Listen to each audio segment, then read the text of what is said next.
자, 오늘은 드디어 이제 통계인데 여기서도 이제 우리가 안 쓰던 용어들이 막 등장해요. 새로운 용어들이. 첫 번째, 확률 변수라는 단어가 등장을 합니다. 통계에서 맨 처음에 나오는 게. 이게 뭐냐면, 가령 예를 들면 주머니가 있는데 여기에 흰 공이 3개, 검은 공이 2개, 뭐 이렇게 있다고 칩시다. 오케이? 여기서 동시에 공 2개를 꺼내는데 이때 나오는 흰 공의 개수를 x라는 변수로 지정하면, 이 개수 자체를 변수로 지정하잖아요. 그러면 이 x 값에 따라서 확률 값 계산이 가능해집니다. 무슨 말이냐? x가 0일 때, 하나도 안 나왔을 때, 흰 공이 1개 나왔을 때, 2개 나왔을 때 이렇게 계산이 가능하잖아요. 그쵸? 그때 확률 값이 지정이 돼요. 가령 2개를 꺼냈는데 흰 공이 하나도 안 나왔다. 오케이? 그러면 이거 계산이 어떻게 되냐면, 서로 다른 5개에서 동시에 2개를 꺼냈대. OC2죠. 이때 흰 공이 하나도 안 나왔다는 건 검은 공 안에서만 2개가 다 등장했다는 얘기잖아요. 그러면 여기가 EC2가 되겠죠. 오케이? 그 다음 흰 공이 하나가 나왔다는 얘기는 흰 공 하나, 검은 공 하나 이렇게 나왔다는 얘기잖아요. 그러니까 여기가 OC2에 흰 공에서 하나, 검은 공에서 하나 이렇게 계산이 될 거고요. 흰 공이 2개가 나왔다 라고 하려면 OC2에 3개 중에서 2개가 나오고 2개 중에서는 하나도 안 나왔습니다 라는 계산이 되죠. 이런 식으로 뭔가를 변수로 지정했을 때 그 변수 값에 따라서 확률이 만들어질 수 있는 이러한 애들을 확률 변수라고 불러요. 여기까지 이해돼요? 무슨 말인지? 이런 특징을 가지고 있는 변수들을 확률 변수라고 불러요. 이때 조금 더 미리 얘기하면, 이 변수 안에는 방금 본 것처럼 0개, 1개, 2개 이런 식으로 정수로 딱딱딱딱 떨어지거나 자연수로 딱딱딱 떨어지는 이런 애들을 우리가 뭐라고 부르냐면, 떨어져 있다 그래서 이산 확률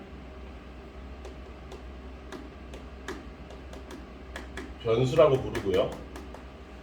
그렇지 않고 실수값처럼 연이어서 그 안에 무리수도 있고 별의별 숫자들이 다 꽉 채워져서 하나도 남김없이 숫자가 다 연속적으로 나오는 거를 우리가 연속 확률 변수라고 부릅니다. 확률 변수는 이게 크게 이제 2종류가 있는 거예요. 근데 일단 여러분들은 요거보다는 이건 그런가 보다 하는 거고, 확률 변수가 뭐냐?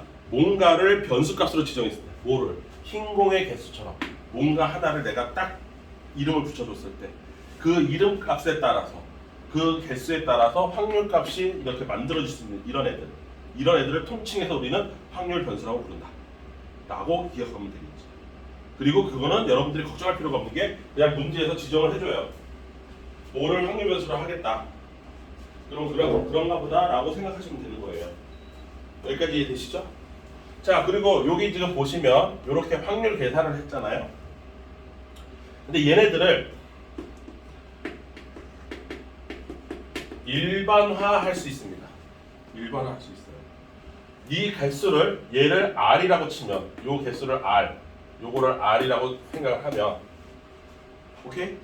얘를 일반화시켰을 때, 일반화시키면 어떻게 되냐면 OC2에 흰 공의 개수가 여기에 1개, 여기가 2개니까 3CR에, 이해됐죠? 곱하기 그 다음에 EC, 그 다음에 어떻게 돼요? 여기 전체 2개니까 E-R, 여기 0, 검은 공의 개수 1, 검은 공의 개수 2, 이런 식으로 E-R 요렇게 쓸 수 있는 거. 또는 요거 R을 이렇게 표현할 수도 있어요. 스몰 x라고, 변수라는 입장에서. 그러면 똑같은 식인데 이렇게 쓸 수 있겠죠. OC2에 3CX에 곱하기 2c 2-x 이렇게 쓸 수 있겠죠. 요 확률 계산한 식을 자체를 일반화시켜서 이렇게 이런 식으로 표현할 수 있겠지. 이 식을 우리가 뭐라고 그러냐면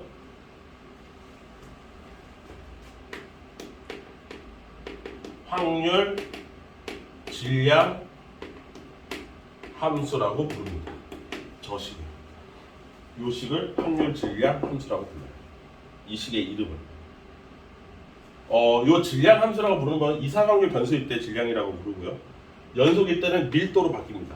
이게 밀도 값으로 바뀌어요. 근데 이거는 질량, 왜 질량 값이라고 쓰고 하나는 밀도 값이라고 쓰는지에 대해서는 너무 고난이도 개념이기 때문에 여러분들이 혹시 대학을 통계학과로 가면 그때 가서 들으세요. 고등학교 과정에서는 의미가 없습니다. 알아봐요.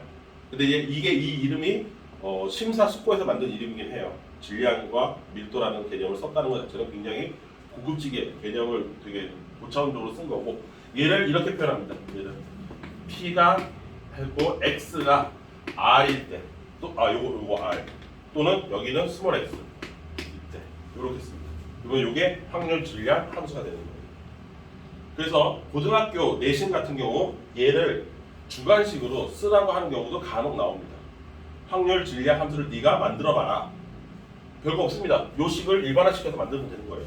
우리가 계산하고 있는 확률. 여기까지 이해되시죠? 자, 얘네들은 확률 값이기 때문에 당연하게도 이 확률 질량 함수에서 계산된 라지 x 이퀄 r이라 또는 라지 x 이퀄 스몰 x 이렇게 둘 다 혼용해서 씁니다. 둘 다 써요. 이 값은 당연하게도 확률 값이니까 0에서부터 1 사이를 갖겠죠. 여기까지 이해되시죠? 그 다음 이 세상에 이게 발생할 수 있는 가지수가 한 개도 안 나오냐, 하나 나오냐, 두 개 나오냐 이거밖에 없잖아요. 더 이상 없잖아요. 두 개밖에 안 꺼냈기 때문에 흰공의 개수가 3개가 나온다든가 흰공의 개수가 4개가 나오는 경우는 없잖아요. 공사건이잖아요. 공사건. 일어날 수 없는 사건이잖아요. 여기까지 이해되니? 박서로? 따라서 요 확률 각각을 다 더하면 얼마 나와야 돼요? 1 나와야 됩니다. 1. 내 말 이해됐어요? 무슨 말인지? 그래서 이 확률의 이거의 합은 1이 나와야 됩니다. 그래서 이걸 이용해서 문제를 내는 경우도 있어요. 여기를 뭐 예를 들어서 여기를 뭐 2분의 1이다. 그런데 여기가 3분의 1이다. 그럼 당연하게도 요게 나와 있는 확률 값은 얼마가 있어요? 요거 두 개 더해서 6분의 5니까 여기는 6분의 1이다. 이런 식으로 계산하는 것도 나옵니다. 더해서 합하면 1이 나와야 된다는 성질을 활용해요. 그리고 당연하게도 여기에 음수는 못 들어가죠. 확률 값이. 여기까지 이해됐습니까? 요게 이제 확률 통계를 들어갈 때 기초적으로 우리가 알아야 되는 어떤 뭐라 그러죠? 기초 내용?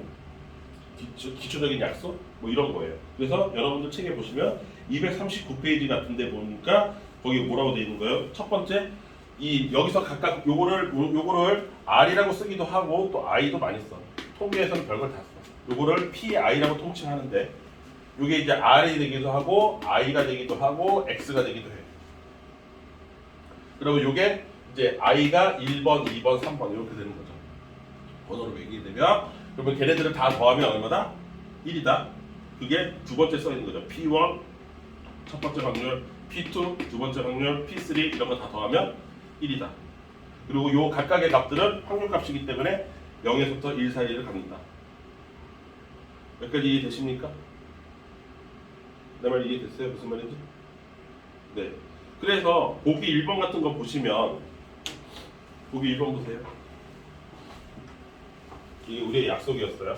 요거 확률 질량 함수 구하는 것도 한번 해보셔야 돼요. 내신에서 나옵니다. 이거를 자기가 스스로 만들라고 학생한테.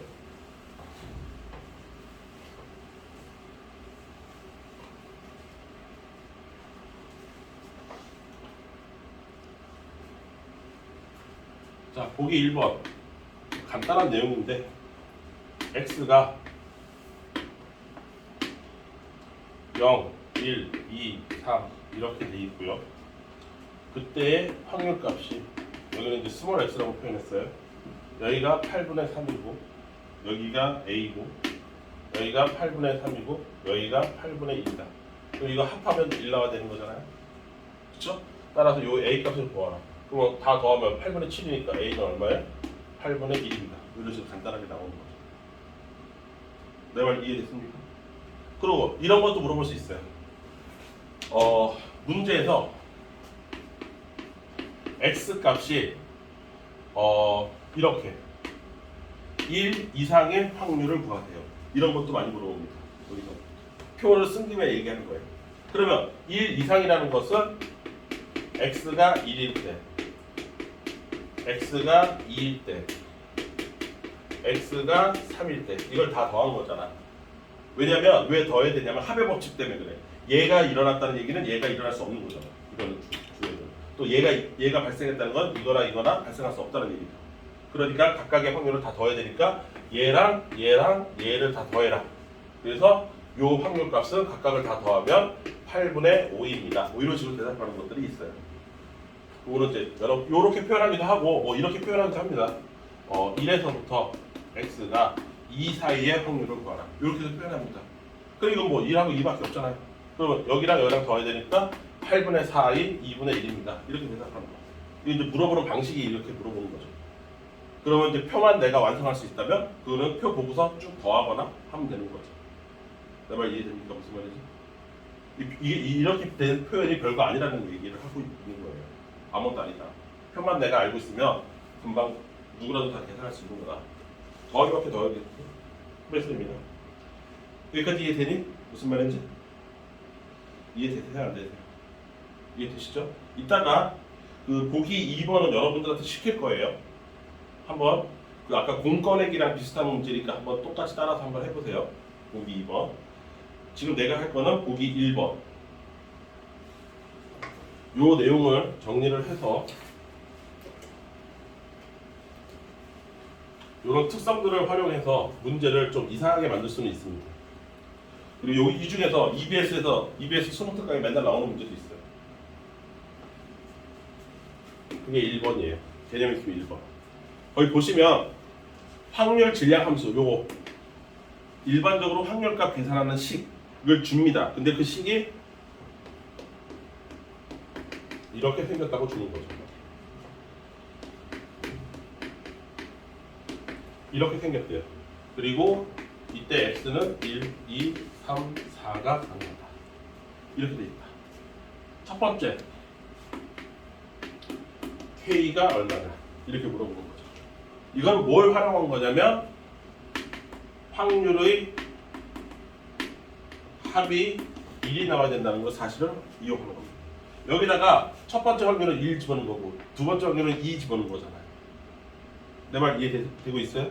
그러니까 여기다가 1, 2, 3, 4 집어넣고 마이너스 8분의 1은 여기서부터 여기까지 4개가 다 나올 테니까 K 앞에 K에 1 더하기 2 더하기 3 더하기 4가 될 거고 마이너스 8분의 1이 몇 개 나와요? 4개가 나온다.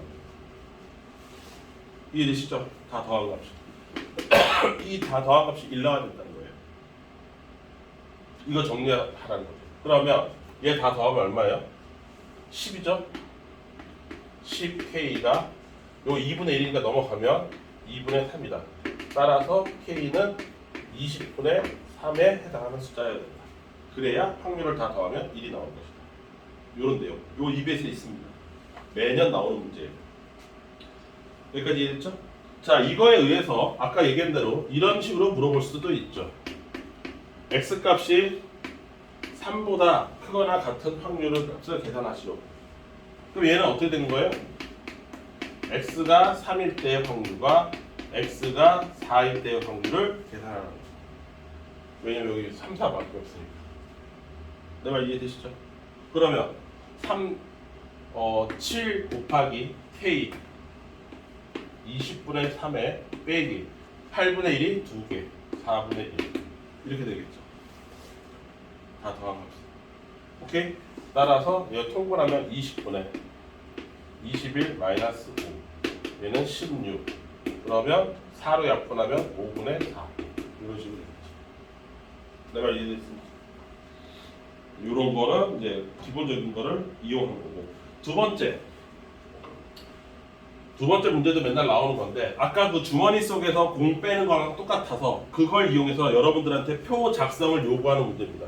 실제로 확률도 일일이 다 계산해 모아서 표를 작성해 봐라 라는 게 두 번째 문제.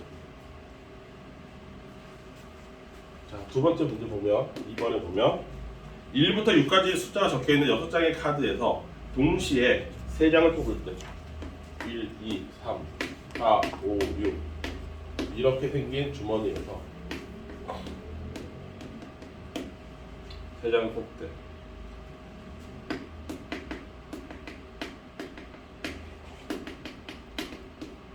가장 작은 숫자, 3장 중에서 가장 작은 숫자를 확률 변수로 x로 잡습니다. 이렇게 된 거예요. 여기까지 이해되시죠? 이때 표를 만들어봐라 이랬어요. 표를 만들어봐라. 여기까지 이해됐습니까? 자, 그러면 가장 작은 숫자는 논리적으로 봤을 때 1이 가장 작은 숫자 가능하죠? 1 가능합니다. 2도 가능해요. 3도 가능하고요. 그런데 4까지만 가능하고 5는 되겠어요? 안 되겠어요? 안 돼요. 3장을 다 뽑는다고 쳐도 5가 가장 작은 숫자가 나올 수는 없습니다. 4, 5, 6이 최고니까. 여기까지 이해되시죠? 자, 요거를 갖고 확률값 계산을 해봐라 이런 거죠. 여기까지 이해됐어요? 그러면 이제 확률에서 분모 계산, 분모 전체 사건의 수를 계산한다. 분모를 계산한다. 그럼 어떻게 돼요? 서로 다른 6개에서 3개를 뽑는 거죠. 카드 3장을 뽑는 거. 이게 분모죠. 이게 분모에 다 들어가야 되겠지. 여기까지 콜? 이해됐어요? 그럼 얘는 얼마야? 6, 5, 4에 3, 1, 20. 다 분모가 20으로 통일되어 있는 거죠. 여기까지 콜? 자, 제일 작은 숫자가 1이 되는 거는 1을 미리 뽑아놓았다고 생각하고 1을 이미 뽑았어. 여기까지 됐지? 그럼 나머지 5장 카드 중에서 몇 장을 뽑으면 되는 거야? 2장을 뽑으면 되는 거죠. 그래서 OC2. 그래서 여기 10. 이게 될 거고. 가장 작은 숫자가 2가 되는 경우는 2를 뽑았어. 이미. 나는 뽑았다고 생각하는 거야. 그러면 3, 4, 5, 6 중에서 2개를 뽑아야 되는 거니까 4C2. 그래서 6개. 3도 마찬가지 그런 식으로 생각을 하면 되죠. 3이야. 그러면 여기가 어떻게 돼? 3C2 3. 그쵸? 얘는 한 가지밖에 없겠죠. 4, 5, 6밖에 없겠죠. 계산해보면. 요걸 내가 계산할 수 있어야 돼요. 언제까지? 확통 끝날 때까지. 통계부 파트는 내가 이 표를 항상 자유롭게 계산할 수 있어야 됩니다. 왜? 나중에 이따가 다시 하겠지만 평균, 분산, 뭐 표준편차 있다고 구하라고 하는데 그걸 구하려면 이 표를 베이스로 해서 구하기 때문에 표는 항상 언제나 본인 스스로 만들 수 있어야 됩니다. 즉 확률 계산을 할 수 있어야 된다는 얘기예요. 이 각각에 대해서. 그러니까 확률 계산이 막 점점 개수가 늘어나는 거죠. 우리 입장에서. 기억하십니까? 확률 첫 번째는 사건 하나밖에 없었어요. 우리가 다루는 게. 그러다가 합의 법칙하면서 사건 2개를 다루기 시작했어요. A 또는 B. 그리고 2개 다룬 김에 모두 다뤘어요. 조건부도 들어간 거예요. 그래서 사건의 개수가 무럭무럭 커졌죠. 이제는 사건 자체는 별거 아니지만 확률을 여러 번 계산해야 되는 거죠. 그 능력을 점점 익숙해지면 익숙해질수록 능력을 요구하게 되는 거죠. 여기까지 이해됐어요? 네, 이걸 확률법이라고 합니다. 그럼 이거 왜 하냐? 이게 통계 기본인데 통계 아까 처음부터 얘기를 안 했지만은 통계 우리 왜 하는 걸까요? 통계. 수연이 저기 혹시 확통 배웠었죠? 작년에. 통계는 왜 배운다고 생각해요? 그냥 배우고 났더니 그냥 니네 괴롭히려고? 서원은 아직 안 해. 서원이 혹시 했었나 작년에? 안 했었나? 예, 했었네. 여기 너 영국이잖아. 확통했었잖아. 물론 공부는 안 했지만. 네가 생각하기에 확률과 통계, 확률은 그렇다 치는데 통계는 도대체 왜 한다고 생각했어요? 그때 당시에? 아무 생각 없었나요? 우리가 무슨 목적으로 배우는지는 알아야 그 컨셉에 맞춰서 공부를 효율적으로 하죠.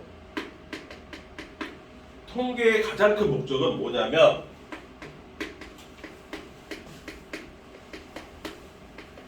미래를 예측하는 겁니다. 미래 예측하려고 하는 게 통계예요. 가장 대표적인 여러분들 실생활에서 뉴스나 뭐 이런 데서 볼 수 있는 가장 대표적인 통계가 뭐냐면 올해 4월달에 하네. 국회의원 선거나 대통령 선거 같은 거 할 때 선거에서 당선자를 예측하는 겁니다. 누가 이길지는. 그거가 통계의 가장 기본적인 목표예요. 목적. 무슨 말인지 이해돼요? 그래서 미래를 예측하는 거. 그래서 맨 마지막에 뭐가 되냐면 통계에서 추정이라는 단원이 들어가 있는 이유가 이 추정이 예측이에요. 추정하겠다.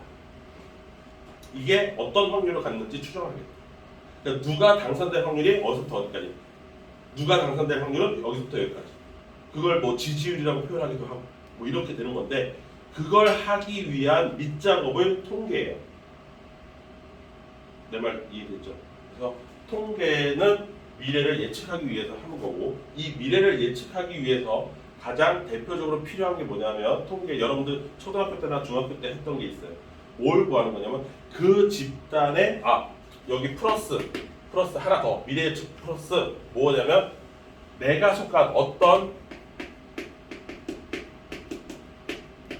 집단의 캐릭터 뭐라고 그러지? 특징을 표현하기 위해서도 씁니다. 그러니까 어떤 집단의 캐릭터를 딱 지정하기 위해서 쓰는 것이 통계예요. 여기서 출발을 해서 여기로 간 거예요. 발전은. 이걸 많이 하다 보니까 여기까지 가버린 거죠. 그러면 어떤 집단의 특징을 어떻게 표현하냐? 여러분들하고 가장 밀접한 관계는 뭐냐면 여러분들이 매번 중간고사, 기말고사를 봤을 때 반평균이 나오죠. 그래서 어느 반이 공부를 제일 열심히 하는지가 나오는 그게 어떤 집단의 특징을 표현하는 겁니다. 반별로. 어느 반이 공부 잘하는 애들이 제일 많은가 또는 어느 반의 성적이 가장 많이 향상되는가 이딴 거. 그게 통계예요. 얘는 지금 있는 현상을 분석하는 거. 현상 분석. 지금 현재 이미 발생한 거. 얘는 앞으로 일어날 걸 추정하는 거. 내 말 이해돼요? 무슨 말인지. 이 두 가지를 다루는 게 통계예요. 내 말 이해됐죠? 그때 이 특징을 표현하는 데 있어서 가장 심플하면서도 한 방에 보여주는 게 방금 등장했던 평균이라는 거예요. 그래서 지금부터 평균에 대해서 조금 배울 거예요. 평균이 도대체 뭐냐?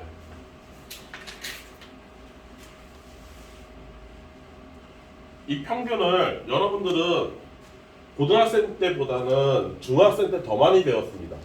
혹시 그런 거 기억나나요? 그런 단어? 중간값 들어본 기억 나나요? 중간값 도수 분포표 중학교 3학년 때인가? 2학년 때인가? 3학년 때인가? 혹시 기억나세요? 중학교 때 중간값이라는 독특한 단어가 있었고요. 그때 중간값이 나오기 전에 반드시 나오는 게 평균이에요. 평균. 자, 평균이라는 건 뭐냐면 말 그대로 평균. 세 번째. 평균이라고 부르기도 하고 다른 말로 기대값이라고도 합니다. 둘이 같은 단어인데 평균은 영어에서 mean이라는 단어를 쓰기 때문에 이게 일반적인 사람들이 평균은 그래서 평균은 m이라고 표현하고요. 기대값은 말 그대로 기대한다, expectation이에요. 그래서 얘는 EX라고 표현합니다. 근데 이 둘이 같은 단어예요. 어떤 관점에서 보느냐? 현재를 바라보면 M이 되는 거고요. mean, 현상, 지금 현재 발생한, 이미 치룬 중간고사, 기말고사. 그러면 mean이 되는 거고요. 이해됐습니까? 무슨 말인지? 앞으로에 일어날 거를 약간 기대하는 거. 그 말 그대로 기대값이에요. 그럼 기대값의 가장 대표적인 게 뭐냐? 도박했을 때요. 내기했을 때. 내기 했을 때가 expectation이에요. 기대값. 무슨 말인지 이해돼? 그래서 그거 잠깐만 평균에서 한번 볼까요? 평균을 거기 우리 책 243페이지 보시면 거기 적절한 예가 있으니까 그걸 그대로 갖다 쓸게요.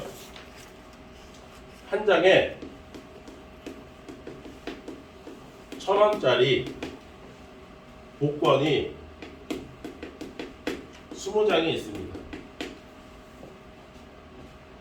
그때 1등은 한 장 있고요. 거기 표 보세요. 5,000원이에요. 상금이. 2등은 2장이 있고요. 그 다음에 상금이 2,000원이에요. 3등은 몇 장이냐면 3장이 있고요. 이 정도면 뭐 확률이 엄청 좋은 거죠. 상금은 1,000원이에요. 그 다음에 꼴등은 나머지 개수니까 14장이 있어요. 빵원이에요. 여기까지 이해됐습니까? 이 복권이 대표적인 도박이죠. 도박이. 그러니까 도박했을 때는 기대값이라는 단어를 씁니다. 어차피 똑같아. 그러면 기대값이 뭐냐? 내가 이거 한 장을 샀을 때 돈을 주고 샀을 때 받을 거라고 예상되는 상금의 금액을 기대값이라고 하는 거예요. 내 말 이해되세요? 무슨 말인지? 자, 그러면 전체 이 사람들이 이 회사가 우리한테 그게 누가 됐든지 간에 지급해야 될 전체 금액을 복권 장수로 나누기를 하면 그게 한 장당 평균 금액이 되겠지. 내 말 이해됐습니까? 무슨 말인지? 자, 그래서 전체 20장 중에서 평균은 20장 중에서 1등은 한 장이니까 1 곱하기 5,000원. 5,000원짜리는 1개. 2,000원짜리 2개. 1,000원짜리 3개. 그 다음에 빵원짜리 14개. 이렇게 돼 있는 게 전체 지급액이겠죠. 그걸 20장으로 나눠보는 거죠. 그러면 한 장당 평균 금액이 나올 거 아닙니까? 그게 내가 복권을 한 장 샀을 때의 기대값이라고 부를 수 있는 거예요. 여기까지 이해되시죠? 자, 그럼 이거 계산을 하면 이거 계산하기 쉽다. 얼마나 나오니? 600이라고 나왔네요. 이 값이 600원이라는 값이 나온대요. 이게 내가 이 복권 한 장을 사면 기대할 수 있는 상금의 금액인 거죠. 평균적으로 내가 한 장을 샀을 때 말 그대로 평균이에요. 그럼 600원의 상금을 기대할 수 있다는 거죠. 그런데 만약에 복권 한 장의 값이 2,000원이다. 그러면 어떻게 돼? 사겠니? 안 사겠니? 안 사죠. 근데 로또는 사잖아. 로또는 더 희박해요. 600원도 안 될걸? 전체 상금을 장수로 나누면 로또가 보통 계산 미리 해놓은 사람들 얘기로 하면 840만 분의 1인가? 뭐 이렇게 된다고 하는데, 그쵸? 상금은 탈탈 털어봐야 뭐 1등이 한 12, 3억 정도 되는 것 같고 나머지 2등이랑 뭐 이렇게 다 합쳐봐야 그럼 20억 정도밖에 안 되잖아요. 대략 따졌을 때 그거를 840만으로 나누면 되는 거잖아요. 근데 로또는 한 장 살 때 1,000원인가? 내 기억으로 그 정도 되니까 형편없는 거죠. 그러니까 도박은 이걸 계산해 보면, 이걸 계산할 수 있는 사람 입장에서 보면 쓰잘데기 없는 짓이죠. 무슨 말인지 이해돼요? 그러면 840만 장을 다 무조건 사면은 무조건 당첨 아니에요? 네, 맞아요. 당첨이에요. 그런데 1,000원짜리를 840만을 곱해보세요. 84억이에요. 84억 원어치를 사야 1등 15억 원이 되는 거예요. 그 짓을 누가 하겠습니까? 아무도 안 하죠. 그게 도박의 기대값이에요.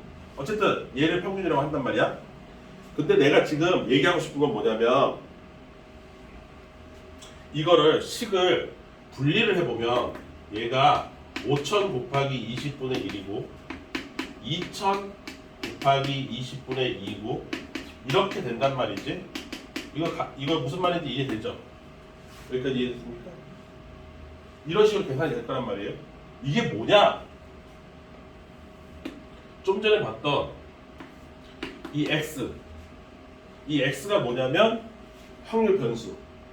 확률 변수에서 1등의 당첨 금액 5,000원, 2등의 당첨 금액 2,000원, 3등의 당첨 금액 1,000원, 그 다음에 빵원. 이렇게 했을 때 그게 나타날 확률 20분의 1, 20분의 2, 20분의 3, 20분의 14란 말이야.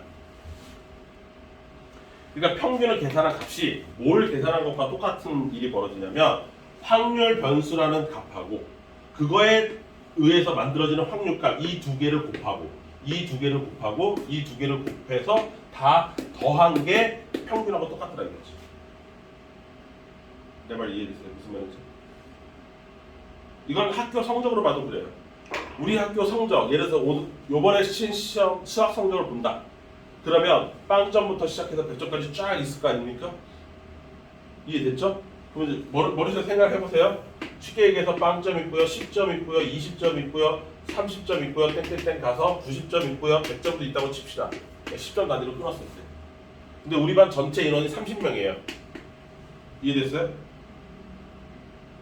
여기까지 이해됐습니까? 그 중에서 빵점짜리가 한 명 있으면 그 확률이 30분의 1이잖아요. 10점짜리가 두 명이 있다. 30분의 2잖아요. 확률이.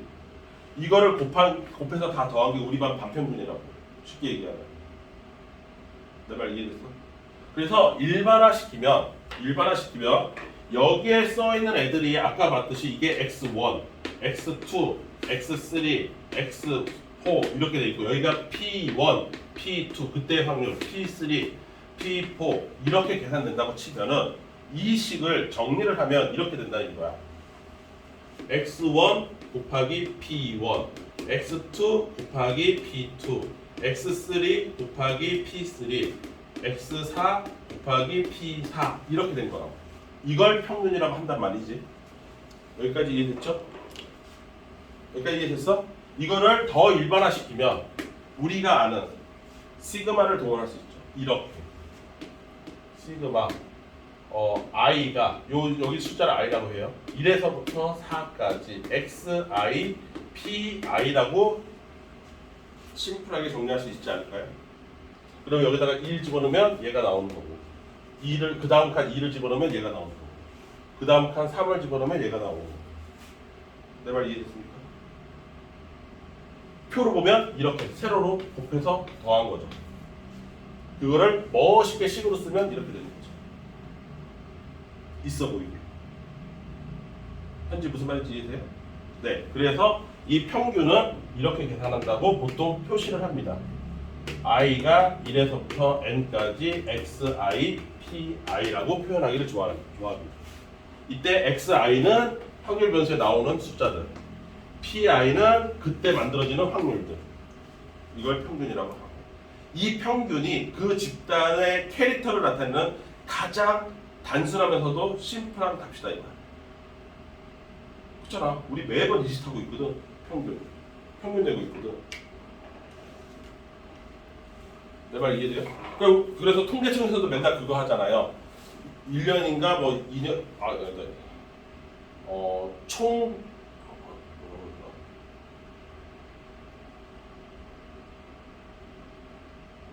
그 어른들은 1년 몇 년에 한 번씩 하는 건데 전체 가구를 조사해요. 그 집에 사는지 안 사는지, 그 다음에 그 집이 자기가 산 자가인지 전세인지 월세인지 이런 거 다 조사하고 그 사람의 소득 수준 조사하고 그 집에 몇 명 사는지 조사하는 그 이름 긴데 그 총주택 조사인가 뭐 같아. 그거 있어. 우리나라에서 몇 년에 한 번씩 해. 얼마 전에 나도 그거 했었거든. 이거 조사한 지 얼마 안 돼. 통계청에서 그거를 큰맘 먹고 한 번 합니다. 그래서 막 그거를 한 달인가 두 달 동안 기간을 두고서 실제로 그거 조사를 인터넷으로 요새는 좀 하는데 인터넷으로 만약에 안 하는 집이 있잖아. 그럼 사람이 찾아와요. 진짜로. 예전에는 인터넷 없었을 때는 앱 어플 뭐 이런 거 없었을 때는 진짜로 매 통장들이 그거를 했었어요. 그러니까 한 달 내내 돌아다니면서 사람 있을 때 막 밤에도 찾아와. 11시 12시에도. 그 와서 그 서류에다가 다 일일이 체크해야 돼. 뭐 월급이 뭐 예를 들어서 뭐 100만 원에서 또 200만 원, 200에서 300, 뭐 300에서 400, 뭐 이런 거 다 조사해요. 인구주택 그거다. 인구주택 총조사. 뭐 아무튼 그거 있어요. 그걸 해가지고 나오는 게 1인당 국민소득이나 뭐 이딴 거 나오는 거예요. GDP니 뭐 이딴 거. 그 다음에 주택 뭐 예를 들어서 평균 주택의 가격이라든가 뭐 이딴 거 나오는 거예요. 내 말 이해돼요? 무슨 말인지? 그래가지고 뭐 우리나라 임금의 평균 금액이 뭐 우리나라 월급의 평균 금액 얼마 안 돼요. 1년치 따져봐야 뭐 3천만 원대인 것 같은데 아직. 그래서 우리나라 1인당 국민 소득이 3만 불인가? 요거 좀 넘는 이유가 그래서 그딴 거 조사하는 거야. 그게 평균이야 그게. 여기까지 이해됐지? 잘 들어. 지금 이거 어차피 같이 이어지는 스토리이기 때문에. 그래서 평균이라는 것은 아까 얘기했던 이 표에서 표로 기억을 한다고 치면은 여기가 x1, x2, x3, x4 이런 식으로 나왔다. 여기가 p의 x equal i 이렇게 했을 때 p1, p2, p3, 4 이렇게 되고 이거의 합계는 1이고 그랬을 때 이렇게 세로로 곱해서 다 더한 게 평균이다. 여기까지 이해되시죠? 네. 그런데 평균은 집단을 나타내는 가장 대표적이고 심플한 어떤 수치이기는 맞는데 문제는 이게 집단을 다 표현할 수가 없습니다. 집단의 성격을. 그게 뭔 뜻이냐? 학교에서 똑같아요. 1반하고 2반하고 수학 성적이 예를 들어 똑같이 50점이라고 칩시다. 반평균이. 그런데 그것만 조사하는 게 아니에요. 여러분들 성적으로. 교육의 목표는 뭐냐면 실제로 진짜로 그런데 1반이 있고요. 여기 2반이 있다고 칩시다. 여기서 한 가지를 더 조사합니다. 우리가. 둘이 평균값은 1반의 평균하고 2반의 평균이 같다라고 해볼게요. 50점으로. 같아도 안에 속사정은 다를 수가 있습니다. 무슨 말이냐? 1반은 성적대가 이런 식의 그래프를 보인다고 칩시다. 즉 여기 빵점에서부터 여기 100점까지라고 쳤을 때 이 일반의 성격은 어떤 거예요? 극단적인 반인 거예요. 잘하는 애도 되게 많은데 진짜 못하는 애도 됐다 많은 거예요. 그래서 평균이 50점이 나온 거예요. 그런데 그거에 비해서 2반의 성적은 이런 패턴을 보인다고 칩시다. 여기가 빵점, 여기가 100점. 그리고 여기에 와서 평균에 와서 옹기종기 모여 있는 거예요. 이 두 반의 패턴상 어느 쪽이 교육에 있어서 좀 더 바람직한 반으로 생각이 될까요? 여러분들 의견. 2반입니다. 교육의 목적은 우리나라도 그렇고 다른 나라도 마찬가지예요. 일반적인 공교육이라든가 일반적인 교육의 목적은 특수교육이 아닌 이상 일반적인 교육 목적은 천재를 키워내는 게 아니라 쉽게 얘기하면 모든 사람이 어느 정도 수준의 지적 능력을 갖추도록 하는 거기 때문에 그러니까 쉽게 얘기하면 나쁘게 얘기하면 뭐야? 바보를 방지하는 거예요. 바보를 건져내는 거죠. 정상인으로. 그게 교육의 목적입니다. 그래서 얘가 좀 더 아름다운 모습이 되는 거고 얘는 그 반은 실패한 반인 거예요. 교육 목적에 의하면. 이거는 원래 잘하는 놈은 그냥 계속 잘한 거고 태어나길 잘하게 태어나기 때문에 얘네들이 구제가 하나도 안 된 거예요. 무슨 말인지 이해됐죠? 그거를 그러면 이거를 매번 그림을 막대기로 그려서 이걸 매번 해야 되냐? 심플하게 숫자 하나로 나타내고 싶었던 게 사람들의 욕망이에요. 그럼 얘를 뭐라고 그러냐 우리가 여기가 평균이라고 쳤을 때 얘네들의 특징이 뭐죠? 모든 애들의 대부분의 애들의 평균에서부터 거리가 어떻게 돼요? 멀어요. 점수의 거리가 쭉쭉쭉쭉 멉니다. 평균에서부터.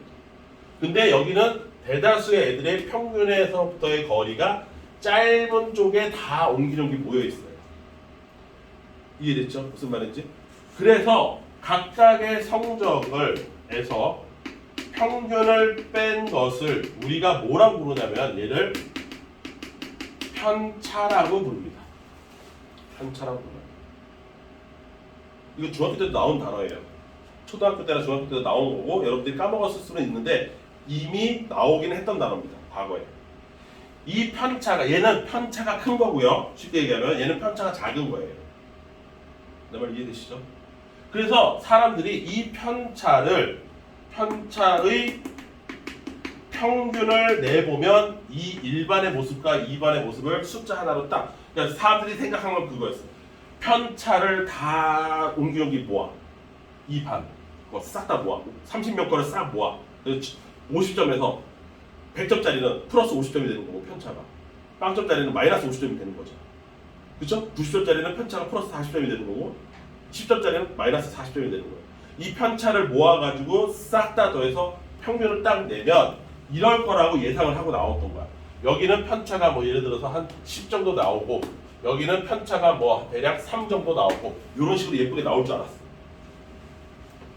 첫 초창기 때. 웬걸? 이게 예상대로 안 나오고 이 새끼도 0이 나오고 이 새끼도 0이 나왔어요. 왜 그래요? 이거 편차 실제로 다 더하잖아요. 어차피 가운데서부터 잘라서 이건 더한 거기 때문에 상쇄됩니다. 이게 풀마가 상쇄가 돼요. 그래서 싸그리다 넣으면 다 0 나옵니다. 실제로 여러분들이 숫자를 하나 만들어 놓고서 해보세요. 시간 관계상 내가 안 할 거예요. 실제로 해보면 이거 무조건 0 나와요. 다 더하면. 그러니까 편차의 합은 0이 됩니다. 왜 0이 돼? 한쪽은 플러스 값이 있고 한쪽은 마이너스 값이 있어서 그래요. 그래서 사람들이 생각이 와 편차의 평균을 내고 싶었는데 이런 플러스하고 마이너스 때문에 합이 0이 나오네? 아무 의미 없는 짓을 하고 있었네? 이렇게 된 거야. 그러면 여기서 주범이 누구야? 이 사태의 주범이 누구야? 이 마이너스라고. 이해됐어? 그럼 마이너스를 없애면 이 0이 되는 참사는 모면하겠구나 라고 생각했던 거야. 그 마이너스를 없애는 방법으로 생각한 게 첫 번째 생각이 뭐야? 마이너스 없애는 첫 번째 생각 절대값이지. 절대값 하면 마이너스가 다 플러스로 바뀌잖아. 문제 생각해보면 절대값을 하려니까 너무 힘들어. 니네 제일 싫어하는 게 절대값. 니네 제일 싫어하는 것 중에 하나가 절대값이야. 와 절대값을 야 이게 30명이면 해. 그런데 우리나라 상대로 해서 5천만 명을 만약에 해야 된다. 샘플이 5천만 개다. 그럼 절대값 5천만 개를 할 수 있냐? 못해. 힘들다고. 너무 힘들다고. 이때 컴퓨터도 없던 시절이야. 물론 초창기 컴퓨터는 태어났을 때다. 근데 어쨌든 사람이 해야 됐었던 시절이란 말이야. 미쳐버리겠는 거야. 절대값 아니다. 이게 너무 빡세. 이거는 일일이 숫자를 다 검증해야 돼. 야 그러지 말고 우리 자동으로 마이너스를 없앨 수 있는 방법이 없을까? 라고 생각한 게 뭐냐면 그러면 절대값 말고 편차를 제곱을 하자. 이렇게 된 거예요. 편차를 제곱해서 이거의 평균을 내보자 라는 아이디어를 낸 거죠. 처음에는 각광을 받았습니다. 오! 제곱! 멋진데? 제곱하면 마이너스 다 떨어지니까. 그래서 편차 제곱의 평균을 계산한 게 뭐냐면 그 유명한 분산이에요. 이래서 분산이 태어납니다. 문제는 또 있었어요. 편차를 제곱을 해서 평균을 냈기 때문에 무사히 0은 피할 수 있었고요. 다 플러스로 나와서 평균까지 내봤더니 이게 문제가 생겼어요. 뭐냐? 평균이 50인데 분산이 100이 나온 거예요. 그러니까 분산의 숫자가 더 크게 나옵니다. 평균보다. 이렇게 되면. 무슨 말인지 이해돼? 분산이라는 게 말 그대로 각각의 개별적인 값이 평균으로부터 얼마만큼 떨어져 있냐를 본 거잖아. 말 그대로 분산, 흐트러뜨렸다고. 흐트러진 정도를 계산을 해봤는데 평균이 50인데 분산이 100이라는 건 하나는 정확히 150에 가 있고 하나는 마이너스 50에 가 있다는 얘기가 돼버리는 거잖아. 이게 50을 기준으로 100씩 떨어져 있으면 뭔가 앞뒤가 안 맞는 숫자가 나온 거라고. 최소한 이 숫자가 이 숫자보다 작아야지. 근데 이거 제곱을 평균을 내보니까 숫자가 더 커져버리는 참사가 벌어진 거야. 이 바보들이. 내 말 이해돼요? 무슨 말인지. 그래서 왜 이런 일이 벌어졌까? 당연히 제곱했기 때문에 그런 거 아니야? 이 제곱이 이제 또 범인이 된 거예요. 그 제곱을 없애야 되겠네? 지금 마이너스를 없애기 위해서 제곱했어요.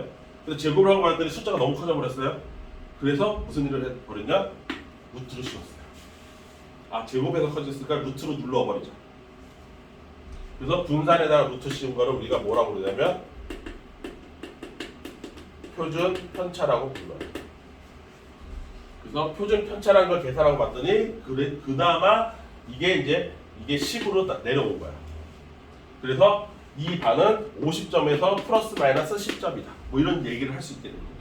그리고 이쪽 반은 50점에서 플러스 마이너스 3점이다. 이런 식의 얘기를 해줄 수 있게 된 거예요. 눌러버려. 루트로. 내 말 이해됐어요? 무슨 말인지. 이게 분산이 태어난 이유와 표준 편차가 태어난 이유예요. 이런 이유 때문에. 편차를 그냥 평균을 내보려고 했었는데 편차는 평균 내보면 0입니다.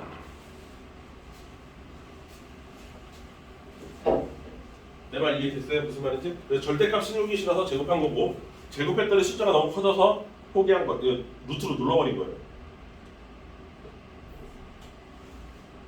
여기까지 이해되세요? 5분만 더 하고 쉴 테니까 조금만 더 집중을 유지해 주길 바래요. 그래서 이걸 정리하면 이 집단의 캐릭터를 간단한 숫자로 나타내기 위해서 우리는 평균이라는 걸 도입했는데 좀 더 욕심이 생겨서 그 평균에 얼마나 많이 가까이 있냐 멀리 떨어져 있냐를 알기 위해서 분산이라는 개념을 도입했고, 분산의 뜻은 편차 제곱의 평균이에요. 이게 분산의 뜻이고, 이건 외워두시는 게 좋을걸요. 분산의 정의는 편차 제곱의 평균이고, 이 값이 너무 커지니까 루트로 눌러놓은 값이 나왔습니다. 분산을 루트로 눌러놓은 거, 그걸 표준 편차라고 부릅니다. 뭐 영어도 있어요. 영어 Vx, 시그마 x. 여기 얘는 Vx, 얘는 시그마 x. 이렇게 돼요. 이제 한글로 머릿속으로 이해하는 게 먼저이기 때문에. 여기까지 이해되시죠? 여기까지 이해됐습니까? 자, 그러면 지금 우리가 할 거는 이 분산은 그럼 과연 어떻게 계산할 것이냐 이거야. 편차 제곱, 편차 제곱은 x i. 아까 그 표 아래 위에 있었던 5,000원, 2,000원, 1,000원 알지? 그게 x1, x2, x3였잖아. 그거랑 자기의 확률값이랑 곱해서 더한 게 요거잖아, 요거. 여기까지 이해했지? 그래서 xi를 평균하고 빼서 이게 편차고, 이거를 제곱한 놈의 평균을 하니까 이 놈의 확률값을 곱해서 시그마로 싸그리다 더한 것이 뭐다? 얘가 분산 Vx의 모습이다 이거야. 여기까지 이해됐습니까? 이거는 우리나라 말 편차 제곱의 평균을 그냥 식으로 갖다 맞바꾼 것밖에 없어요. 그런데 얘 역시 너무 복잡합니다. 실제로 하려면 평균이 아까 그 상금 같은 600원이 나왔잖아요. 그러면 5,000원 빼기 600원을 제곱해서 또 확률이랑 곱하고 20분의 1이랑 곱하고 3,000원 빼기 600원 그걸 제곱해서 또 20분의 2하고 곱하고.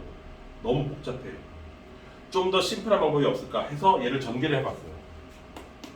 전개를 해봤더니 뭔가 좀 간단하게 정리될 만한 것이 없을까?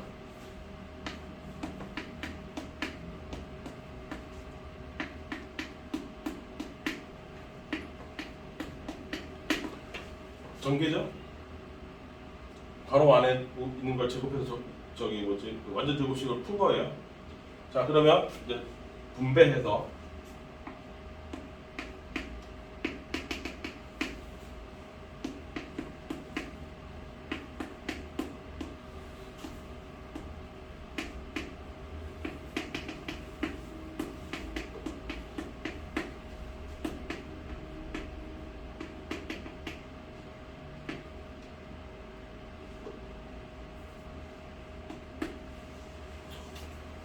m제곱은 상수니까 바깥으로 내보내.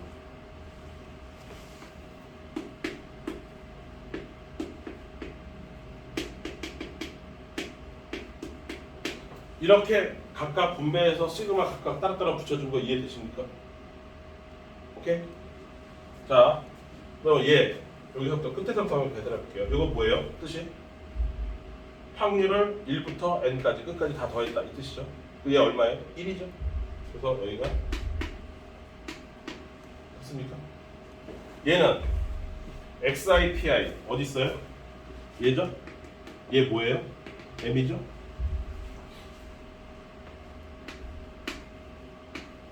맞습니까? 요게 m이니까 m 곱하기 m 해서 m제곱 맞습니까? 그 다음 요 놈은 그대로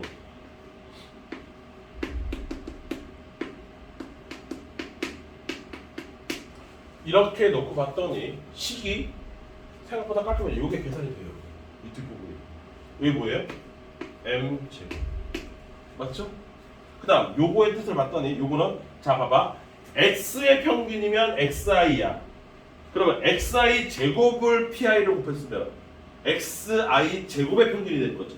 즉 뭐의 평균이 되냐면 x 제곱의 평균이 되는 거죠. 아까 위에 있던 숫자들 제곱의 평균이에요. 그걸 우리가 뭐라고 부른다고? 분산이라고 부르게 된다. 분산의 계산식이 이렇게 해서 태어나는 거예요. 그래서 분산의 계산식은 이렇게 계산합니다. 분산. 응?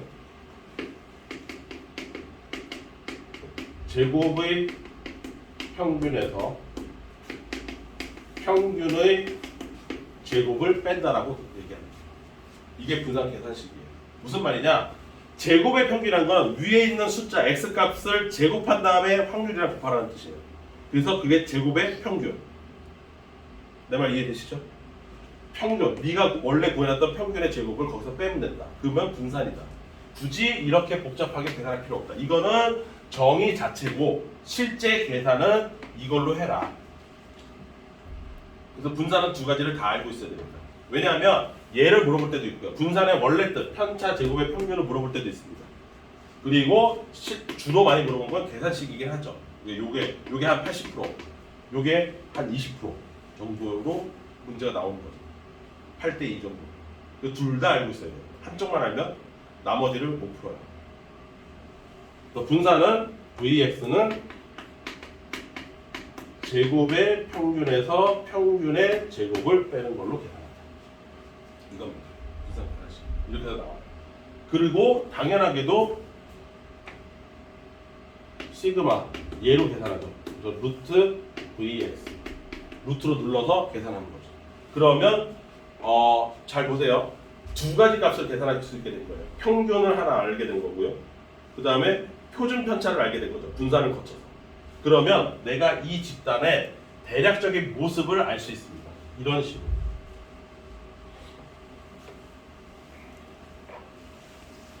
집단을 표현할 때 똑같은 이거 나중에도 다시 나오지만 평균값이 똑같이 50점이라고 해도 누구는 이런 패턴을 보일 거고 누구는 이런 패턴을 보일 겁니다. 이해됐어요? 그러면 이거는 평균은 똑같은데 뭐가 다른 거예요? 표준 편차가 다른 거예요.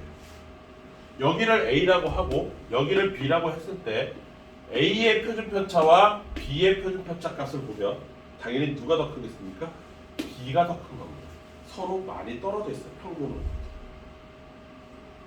평균은 똑같을 수 있지만 이 집단 안에 있는 개개인의 값들의 차이가 뚝뚝 떨어져 있다는 뜻이에요. 격차가 크다. 무슨 말인지 이해돼요? 우리나라 뭐 쉽게 경제로 얘기하면 예를 들어서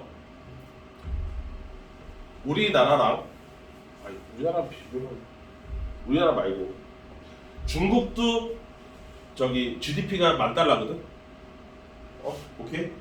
그리고 그래 중국이 $10,000야. $10,000인데 우리나라 3만 달러야. 여기까지 됐어? 근데 중국이 $10,000라고 해도 우리보다 어떻게 돼요? 빈부격차가 더 크다라고 얘기할 수 있는 게 뭐예요? 표준 편차가 크다라고 얘기해요. 빈부격차가 크다, 표준 편차가 크다.